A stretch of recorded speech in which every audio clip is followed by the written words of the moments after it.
Good morning everyone. I am Dr. Shilpi Bansal.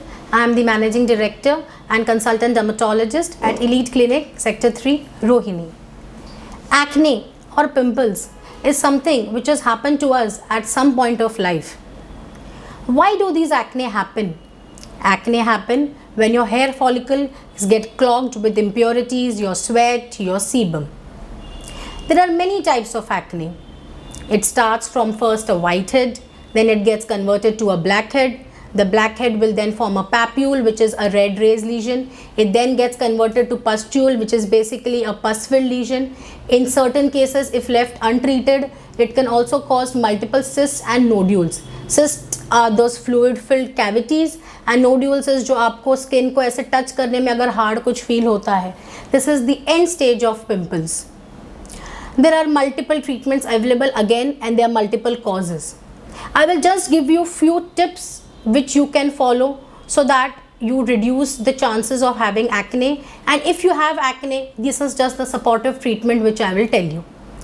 Also, one important factor I'll highlight, that contrary to popular belief that acne is only for teenagers, acne can occur at any age. अगर आपको लगता है कि सिर्फ 13 से 15 साल की उम्र में पिंपल्स होते हैं, तो ये आपकी बहुत बड़ा मिसकंसेप्शन है.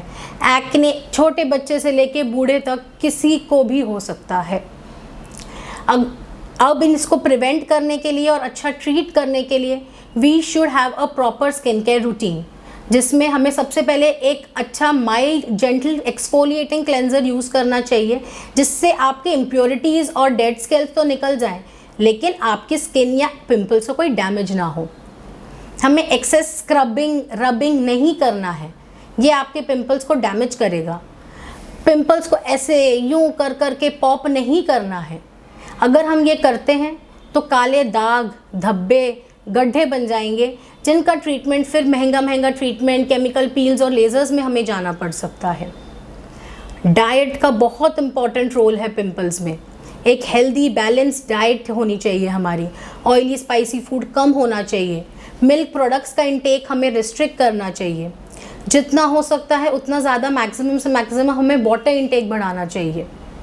ऑल्सो वेट, अगर आपका वेट कंट्रोल में है तो आपको ऑटोमेटिकली आपके हॉर्मोन्स कंट्रोल में रहते हैं एंड आपको पिंपल्स आने की टेंडेंसी कम होती है. अक्सर देखा गया है कि जिन लोगों को पिंपल्स होते हैं उन्हें डैंड्रफ की प्रॉब्लम भी बहुत ज़्यादा होती है. So then you have to use medicated shampoos which are meant for dandruff, जो आपको पिंपल्स में भी हेल्प करेंगे. Apart from that, what is important in your skin care routine is a sunscreen. आपको ऑयल बेस्ड सनस्क्रीन्स नहीं use करने हैं, आपको gel based, water based sunscreens use करने हैं जो नॉन कोमेडोजेनिक, और एवरी 4 to 5 आवर्स आपको रिपीट करने हैं, क्योंकि एक्ने प्रोन स्किन जो ट्रीटमेंट लेती है वो बहुत सेंसिटिव हो जाती है. Last, you should avoid makeup as much as possible.